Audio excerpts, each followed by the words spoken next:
Hi dancers, welcome back to my channel. I'm Claudia Dean and I hope you're having a fabulous day wherever you are in the world. Today I'm filming a really exciting video for you all, so don't forget to give it a big thumbs up and also subscribe to my channel because I'm doing a whole heap of filming this coming Sunday and I have really exciting content for you all, so make sure you hit that big red subscribe button and you won't miss out of any of my upcoming videos. Also, can you actually comment below if you want me to do a vlog of a behind the scenes video of us shooting these tutorials?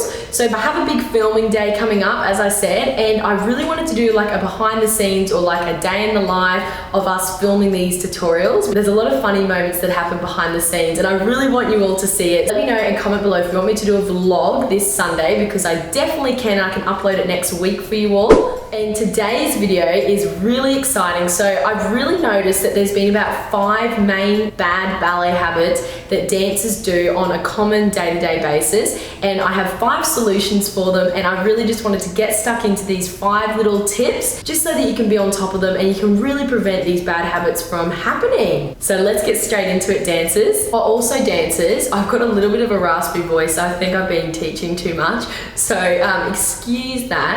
So let's just hope it goes away before my big filming day on Sunday. So the first habit that I want to fix is slipping your heels before you take off for a pirouette. Now, my solution is that this comes down to your weight not being distributed correctly. So I always say, even weight between both feet, and make sure, this is the biggest tip of all, that your pinky toes of both feet are glued to the floor as well. So you'll find most people when they prepare, they're slightly rolling. No, make sure your pinky toe is glued to the floor on the front and back foot, so when you go to take off, you're using your whole 5 toes to get up into that releve, and that will really help with slipping the heel. So now give your turn to try and really think of putting that pinky toe on the floor, and I bet you'll notice your heel will not slip. Now, the next bad habit number 2 is rolling your knees when you're jumping. So I'm sure a lot of you have been told from your teachers, don't roll your knees when you land, or don't roll your knees when you take off for a jump. So I have a solution. Now this exercise is actually amazing and I call it the hopscotch. Now what you're going to do is you're basically going to put your foot parallel. It must be completely parallel. Don't have it slightly turned out. Make sure it's parallel in the floor, and then you're going to put your left leg up into a parallel little petit retire. Now all you're going to do simply is you're going to plie and really squeeze the plie down. You're going to jump forward, and you probably will jump about 1/2 meter forward, and when you land you have to watch and make sure that your knee and kneecap stay completely over the top of your 3rd toe, and you repeat that 3 times. Now when you're doing these jumps, really make sure as well that your plie is squeezing as you land. So a lot of people will do this and they'll actually jerk the landing.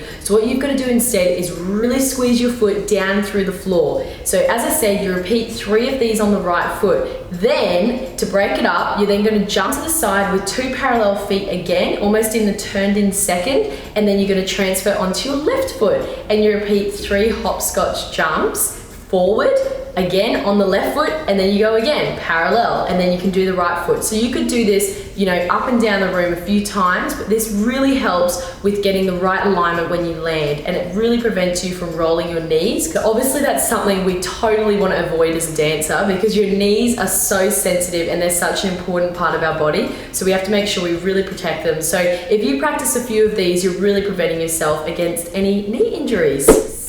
Now the next habit I see a lot of is basically to do with posture. So obviously I see a lot of dancers, they have that natural sway back, and sometimes they haven't really been shown exactly how to fix this or how to instantly fix it. And I have a solution once again, and this is all these little exercises are honestly things that I give my students on a daily basis, just so they're really giving themselves the best chance when it comes to competing or auditions. You really want to make sure you have all these simple things in line. So my solution for this one is basically you're going to put your feet completely together and you're going to make sure your heels are touching the back of a wall. I'm doing this on a mirror at the moment, but a wall is preferable.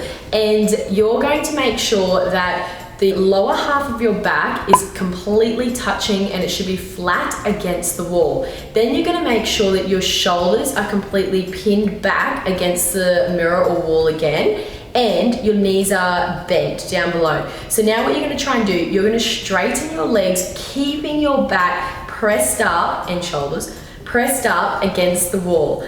And repeat this about 10 times, I would say. You'll actually really feel it in your glutes as well. So it's a very good workout for your lower half of the legs, and also just making sure it sort of reinforces the correct posture up top. So this is a really quick solution, and you'll find as soon as you step away from the wall, after doing that about 10 times, you'll instantly put your back in this perfect position. So I'd really recommend doing that if you get told a lot that you have a slight sway back, or you've got the banana back, as lots of teachers call it. So try that one and see what you think, dancers. Now dancers, the next habit that I always see is heels lifting off before you turn and jump. So there's actually two solutions to this, and I'm actually going to link the pre-performance warm-up below in this description, because I actually did put it in that video, this one exercise, and it's to do calf rises with a bent knee. Now this really builds up your lower calf, which is really important, because usually we target our upper calf with just doing general calf rises, but our lower calf is just as important, because that really helps us have a strong takeoff and landing from jumps,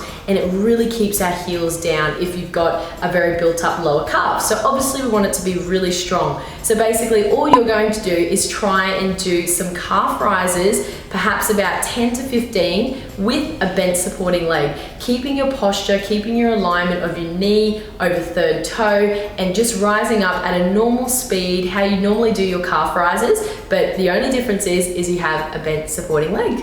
So try that first. Then the next solution that I have for this is the best way sometimes when you have a habit like this is to pull it apart and break it down. So the best place to do that is on the bar. So I always get my students in between this bar and bench top that you can see in one of the corners up above. So we get in between the bar and the bench top, and we practice our landings over and over again, using that as stability and support. So I will make sure that they jump up. Let's just say we've got a combination that's 4 changements, and I find that a dancer's really lifting up their heels. We get into the bar, we try the 4 changements in slow-mo, and what I get you to do is I get you to jump, I get you to land, I get you to look down, I get you to check your landing of your feet, and if it's not perfect, we have to adjust it, and then we take off again. Jump, feel the heels into the floor, check the landing, check the feet, check everything, then jump again. So it's almost like you're doing it in slow-mo. It really tells your brain and retrains it to what it should be and what is actually correct.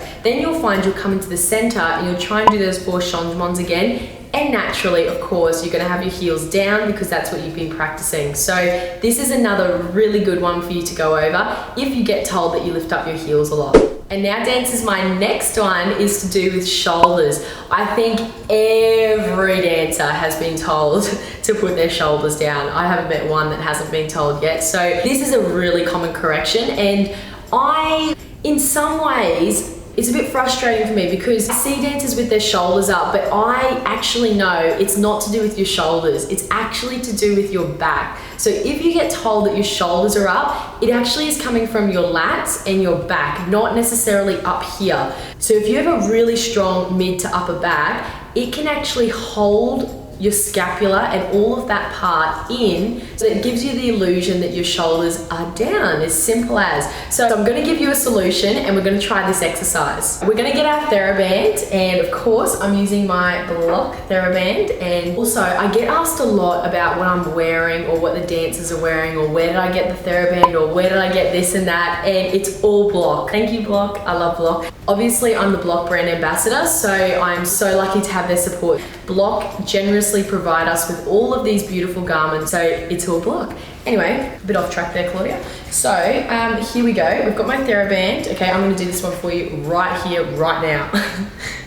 So we're gonna put our TheraBand up above our head. If you just think of putting your arms into a position that's close to a 90-degree angle, and then you're gonna grab your TheraBand to about here. So it's just sort of outwards from where your head is. What you're gonna do here is, first of all, think of locking down. don't know if you can see, but think of locking down your back completely in this position. So first of all, you don't want to be slightly up. You have to be really locking your scapula down into place. If you're unsure about what the scapula is, I think I've gone through it a few times in some of my on dehors turning videos. So if you click on that, basically I really go through into detail about the scapula and how to pull it down. But this exercise, it strengthens it. So you're just going to basically pull the TheraBand down so your elbows reach 90 degrees again, and then you're going to lift them back up. And then we're going to go once more. Pull the TheraBand out and down. Whoo, my arms are shaking. And then come back up, and again, pull the TheraBand out and down, and then come back up. And I honestly think doing 10 of these would be perfect, but you can really feel that through your scapula, through your lats, through the whole the upper to mid back, and that would be a really good one to really strengthen your shoulders and that whole top area. I only thought of this type of video yesterday, so if you really enjoyed this style of content, then obviously comment below and let me know, because then I can think of more for you. So I hope you all have a wonderful day, and I will see you next week on a Saturday, 7 AM. That's my upload time, and I'll catch you all then. Happy dancing. I hope you all have a great week. Don't forget to remind me if you want to see a vlog of behind the scenes at Claudia Dean Coaching. Big love to you all. Bye.